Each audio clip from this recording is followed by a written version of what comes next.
NTBC Weather Update. Ang ulat panahon na ito ay hatid ng Ministry of Science and Technology BARM na pinamumunuan ni Minister at Member of Parliament Bailing Mantawil.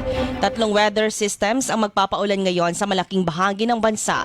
Una ay ang ITCZ na nakakaapekto sa Mindanao at Palawan at nagdudulot ng kalat-kalat na pag-ulan. Ang easterlies naman ay nagdudulot ng pag-ulan sa silangang bahagi ng Luzon.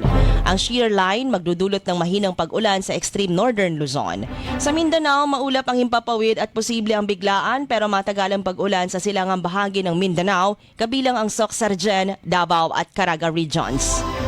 Ang ulat panahon na ito ay hatid ng Ministry of Science and Technology BARM na pinamumunuan ni Minister at Member of Parliament Bailing Mantawil.